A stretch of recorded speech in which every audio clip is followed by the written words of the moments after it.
Some stories hit so hard, they almost don't feel real. 4 teenage girls closing up a small yogurt shop in Austin after an ordinary night.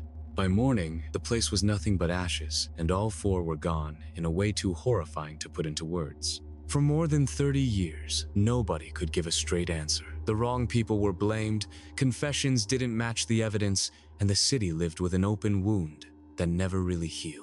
Then, out of nowhere, decades later, a new DNA test changed everything. A name no one saw coming, a dead man, long buried, who may have been hiding in plain sight the whole time. We're going to break down what really happened, how the investigation fell apart, and how one final test might have rewritten history. This isn't just another true crime case. It's the story that kept Austin awake for 34 years. On the night of the 6th of December, 1991, at a strip mall in northwest Austin, Texas, what began as a routine closing shift at the frozen yogurt shop, I Can't Believe It's Yogurt, spiraled into one of the city's most chilling unsolved crimes. 2 employees, Jennifer Harbison and Eliza Thomas, were finishing their shift at the 2949 West Anderson Lane location when Jennifer's younger sister, Sarah Harbison, 15, and her friend Amy Ayers, 13, arrived to catch a ride home. Shortly after 11 p.m., or rounding midnight, firefighters responding to a reported blaze discovered the bodies of all 4 girls in the back storage room of the shop.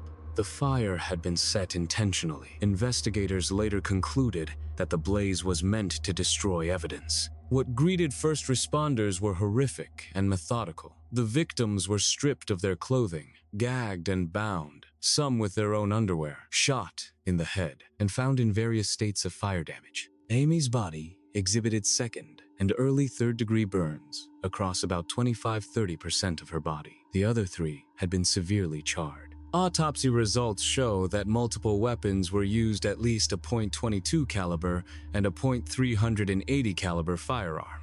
One investigator observed that the level of control exhibited over the victims, combined with the destruction of the scene, pointed to adults experienced in crime, rather than a juvenile prank gone wrong. The fire further complicated everything. Melting, water damage from sprinkler or firefighting efforts, and debris all obscured fingerprints, footwear impressions, and other physical traces that might have helped investigators early on. As one retrospective account put it, the crime scene had been intentionally sabotaged by the perpetrator. In short, 4 teenage girls innocent in so many ways found in a nightmare scene of violence, binding, execution-style shooting, fire, and chaos. The community, then and now, was left reeling. The victims were young, familiar with one another, and connected not only by being in the shop that night, but also through their everyday lives. Jennifer and Eliza were employees there. Sarah was Jennifer's sister. Amy was Sarah's friend, and the 2 had joined that evening to share the ride home. Their ages were relatively young, which highlight the depth of the loss. They were still growing up, standing at the edge of adulthood. Details from official reports offer a glimpse into which they were. Amy had small white earrings. Sarah wore a Mickey Mouse watch. Jennifer had her high school rings and a Timex. These aren't just details in a file. They were small parts of their ordinary, familiar lives. Early clues. A couple who left the shop just before closing reported seeing 2 men at a table near the back behaving furtively. One of the men apparently asked to use the restroom and loitered.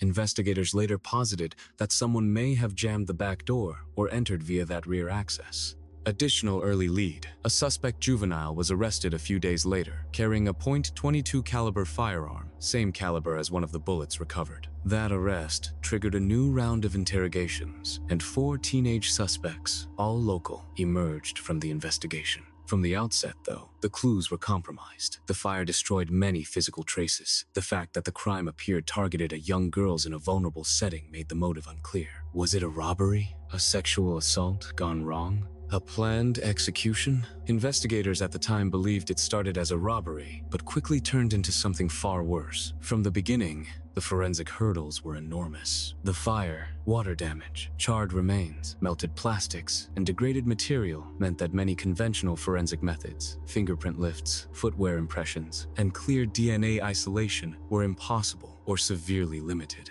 Investigators later described the scene as a crime scene minus most of its crime scene features. Despite the damage, investigators collected what they could. A .380 .80 shell casing found in a drain inside the shop.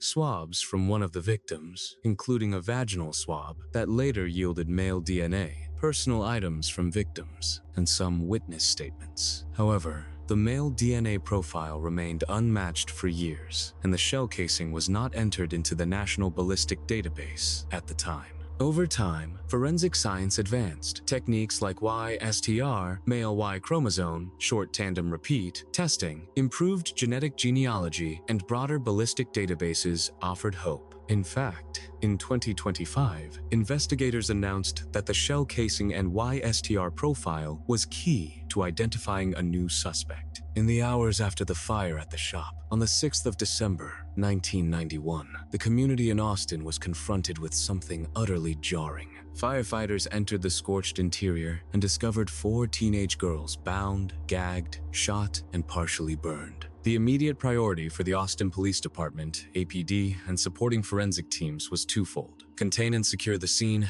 and then begin building any leads worth following. Witnesses emerged quickly. One couple departing the store just before closing reported seeing 2 men seated near the back, acting furtively. Another early clue involved a man permitted to use the restroom in the shop's back room more than an hour before closing. Officials later believed someone may have exploited that access. Investigators, therefore, faced a crime that combined elements of a robbery or break-in with something far more sinister: execution-style gunshots, binding of the victims, sexual assault, and then arson meant to obliterate evidence. These early developments provoked intense media attention and public fear. A crime of such scales, 4 teenage victims inside a suburban shop pierced the sense of safety in the community. Volunteer efforts, neighborhood outreach, and media coverage all amplified the pressure on APD to make an arrest. Given the brutality and complexity of the scene, APD established a dedicated task force that pulled in local homicide and crime scene investigators and eventually federal support. The goal? 1. To sift through witness statements, physical evidence, and burn debris. 2. To chase down an expansive list of potential suspects. Investigators shifted focus to a smaller group of young men from the Austin area. One of the early noteworthy arrests occurred when a teenager was found at a mall with a .22 caliber firearm shortly after the murders, matching one of the calibers used at the scene. That arrest led to intensive interrogations of 4 men: Maurice Pierce, Robert Springsteen, Michael Scott, and Forrest Wellborn. Confessions began to emerge. Over time, 3 of the men provided statements implicating various permutations of responsibility in the murders. Prosecutors relied heavily on these recorded confessions when they built cases toward trial. But the confessions were controversial. Questions would later arise about how the interrogations were conducted, the role of leading questions, and whether detectives had improperly influenced statements. In the years after the 1991, the investigation entered a decisive yet controversial phase. What unfolded between 2002 would shape not only the fate of the case, but also reveal serious flaws in the system. In October 1999, nearly 8 years after the crime, the Austin Police Department announced that 4 men had been arrested in connection with the murders of the 4 teenage girls at the Anderson Lane yogurt shop. The 4 were the ones that I told you before. These men had been questioned early in the case, just days after the murders, but previously released for lack of evidence. Among them, Pierce had been arrested at a mall not far from the yogurt shop, carrying a .22 caliber firearm matching one of the calibers of bullets found at the scene. After renewed scrutiny and interrogations, Springsteen and Scott provided videotaped confessions and implicated one another as well as the other 2. These confessions became the cornerstone of the prosecution's case. At the same time, the other 2 suspects, Pierce and Wellborn, faced charges, but less evidence was available against them. The arrest generated hope in the community that the long cold case might finally move toward closure. In 2001, Robert Springsteen was tried and convicted of capital murder for his role in the yogurt shop killings. In 2002, Michael Scott was convicted and sentenced to life in prison. The prosecution's case rested heavily on the defendant's own statements, the videotaped confessions, witness identifications of the 4 men in the neighborhood, and cross-implications among them. There was little physical forensic evidence tying them conclusively to the scene beyond those statements. During the trials, the severity of the crime was emphasized. 4 teenage girls, stripped, bound, executed in an execution-style shooting and arson.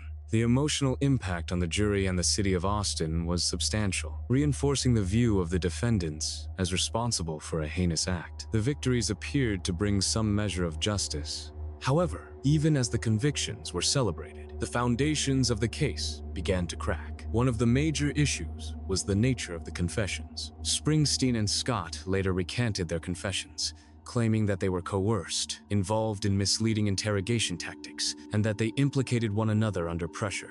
Another major concern was the forensic evidence, or lack thereof. Although a male DNA profile had been recovered from one of the victim's swabs, it did not match Springsteen or Scott. Additionally, the crime scene, damaged by fire and water, offered very limited physical evidence that could definitively link the trial's defendants to the act. The fact that the state's case relied so heavily on confession rather than material physical evidence raised significant questions about its solidity. By 2002, while the conviction stood, serious concerns had been raised about whether justice had been correctly served or whether procedural shortcuts may have compromised the integrity of the case. The proceedings 2002 left several lasting effects. For one, the victims' families had endured over a decade of waiting, and the convictions offered a sense of resolution, albeit a fragile one. The city of Austin, too, displayed relief that arrests and convictions had occurred, offering a symbolic triumph for law enforcement.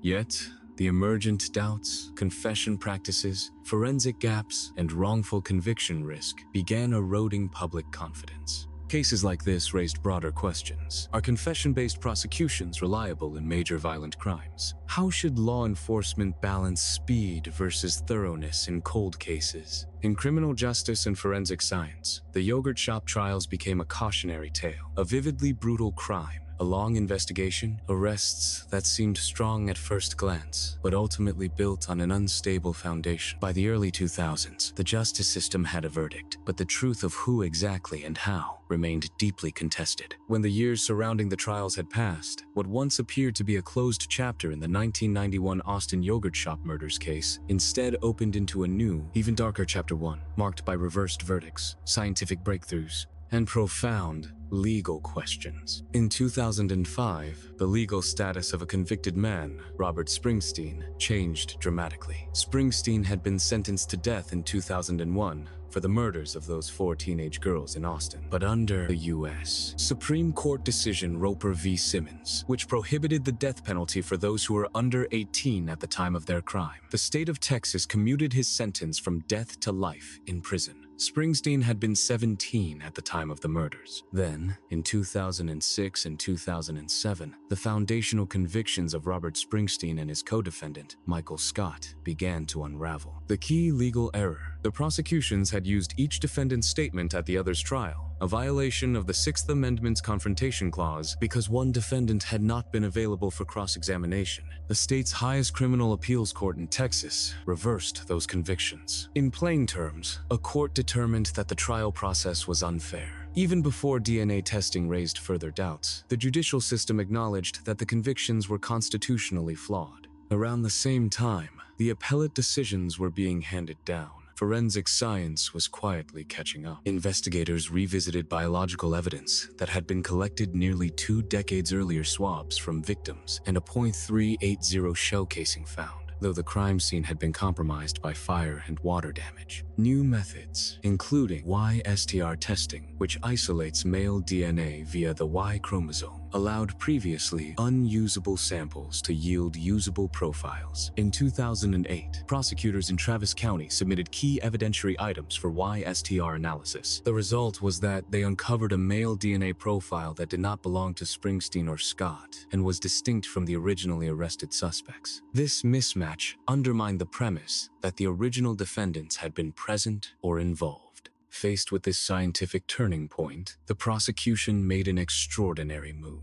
On the 28th of October, 2009, the state requested dismissal of all charges against Springsteen and Scott. In a hearing, Judge Mike Lynch granted the motions. The prosecutor's statement acknowledged the evidence of an unknown male DNA donor and the imprudence of proceeding to trial without identifying that person. For Springsteen and Scott, the reversal meant freedom after years of incarceration, but not automatically vindication or full restoration of rights. Because the state never issued formal declarations of actual innocence, both men remained ineligible for the standard wrongful conviction compensation available in Texas. For the families of the 4 teenage victims, the dismissal of charges brought a mix of relief and frustration. Relief because 2 men behind bars were released. Frustration because after nearly 2 decades, justice still felt incomplete. The case spotlighted the fragility of relying heavily on confessions, especially from juveniles, when forensic evidence is ambiguous or lacking.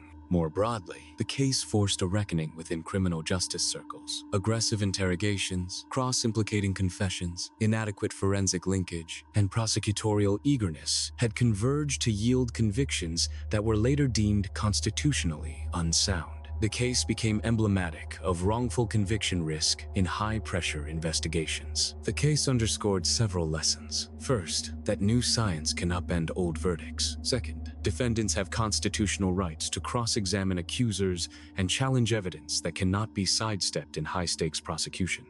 Third, the justice system must account for the cost of later reversal. Lives disrupted, resources expended, public trust eroded. In Texas specifically, the case influenced debate on wrongful conviction reforms and highlighted the necessity of robust forensic preservation and transparent interrogation practices. By the end of 2009, the case stood in limbo. No convictions, no resolution, and a hierarchy of questions about how it got so wrong. From the outset, the investigation into the yogurt shop murders was compromised by degraded evidence, fire, water damage, melted plastics, and a lack of clear DNA and ballistic links. But over the decades, forensic science advanced, and this case illustrates how those advances reshaped the possibilities for justice. In 1991, DNA technology was in its infancy. Investigators were wise to collect swabs, but the male DNA profile derived from one victim's sample contained only 16 markers, a resolution too limited to yield a conclusive database match. Fast forward to the 2010s and 2020s. Investigators upgraded the profile to 27 markers, dramatically increasing discriminatory power. At the same time, ballistic analysis improved. A .380 shell casing from the scene, once unlinked, was resubmitted to the Federal Bureau of Alcohol, Tobacco, Firearms and Explosives, ATF, National Integrated Ballistic Information Network, NIBIN.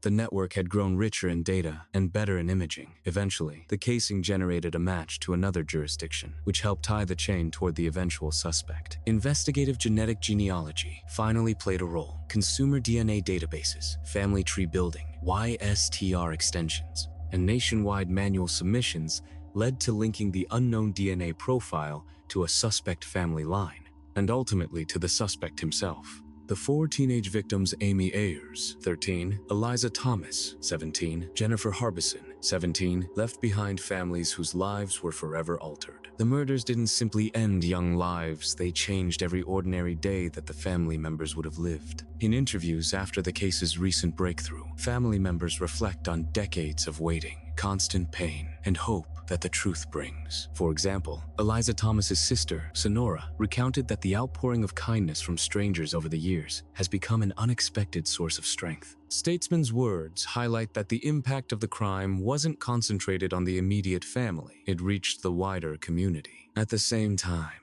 the families express frustration, the waiting, the public scrutiny, the ups and downs of hope and disappointment.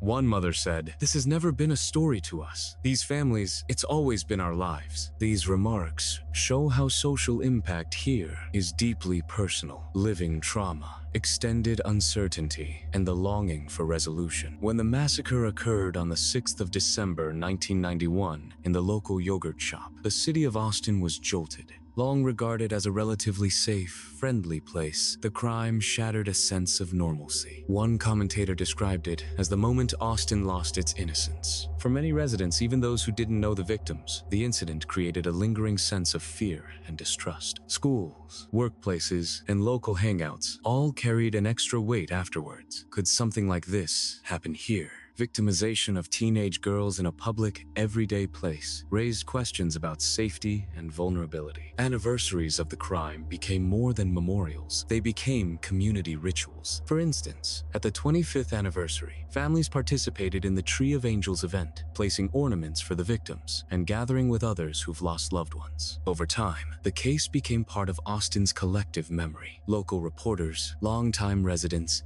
and civic leaders acknowledged the pain and persistent echoes of the crime. A recent local article framed the ongoing effect like this: "We were no longer a quirky college town, immune from such violence.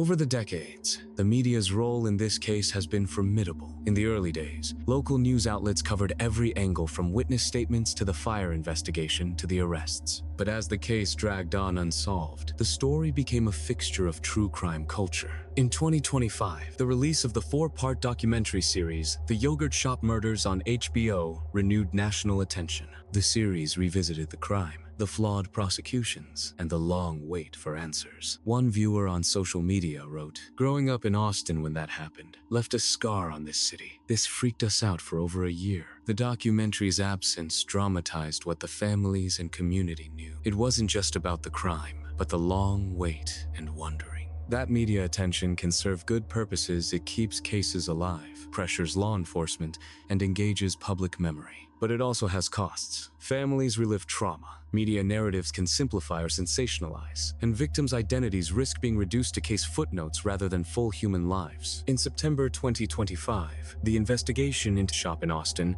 achieved its most dramatic pivot. After decades of dead ends, misdirected prosecutions, and fragmented evidence, the Austin Police Department, APD, announced that Robert Eugene Brashers, a serial killer and rapist who died by suicide in 1999, had been identified through modern forensic methods as the suspect in the quadruple homicide of 4 teenage girls. Below are a breakdown of how this shift occurred, what changed, and the implications of this long-awaited breakthrough. Investigators reinvestigated old forensic material, specifically a spent .380 shell casing found in a floor drain inside the shop, and a male DNA profile taken from one of the victim's swabs. Using updated methods, particularly YSTR testing that isolates male lineages, and genealogical tools, local news obtained a match linking the unknown male profile to Brashers. The APD confirmed, "We have identified a suspect in these murders through a wide range of DNA testing." The .380 casing from the scene entered the National Integrated Ballistic Information Network, NIBN, and generated a ballistics match to a firearm associated with Brashers. Investigators pointed out that the modus operandi and weapon pattern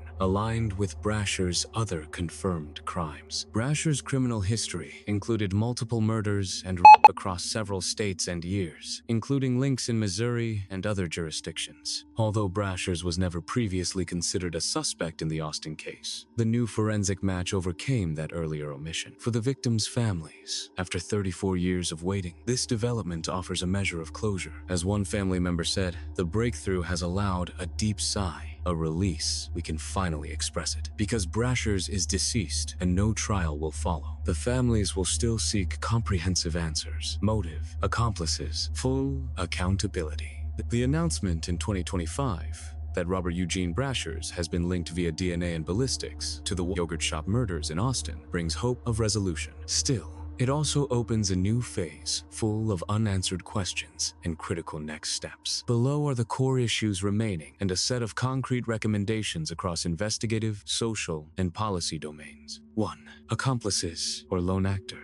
While Brashers has been identified as the primary suspect, it remains uncertain whether he acted alone. The brutality, logistics binding, 4 teenage victims, shooting, setting a fire, suggest possible assistance or planning. Investigators must determine whether other participants exist. Motivation, victim selection. Why were 4 teenage girls chosen that night at that yogurt shop? Was the location picked for opportunity or a deeper reason? Did Brashers know the victims, or was it a crime of opportunity? Establishing motive remains critical for full understanding. 3. Sequence of events and timeline reconstruction. The fire the binding, and the shooting raise complex questions about the exact sequence of events. Did the perpetrator shoot first, then set fire? Was the arson a device to destroy evidence? Can modern fire reconstruction techniques yield more precise timing? 4. Full forensic reanalysis. Although modern DNA and ballistics made the identification possible, there may be other latent evidence, footwear prints, fire scene chemical analysis, microscopic fibers, and witness statements not yet fully exploited. A comprehensive cold case review should catalog each piece of evidence and determine whether further testing is viable. 5. Chain of custody and evidentiary integrity post-convictions. Given the earlier prosecutions, for example, of Robert Springsteen and Michael Scott, turned out to be legally flawed, the investigators should audit the handling of all evidence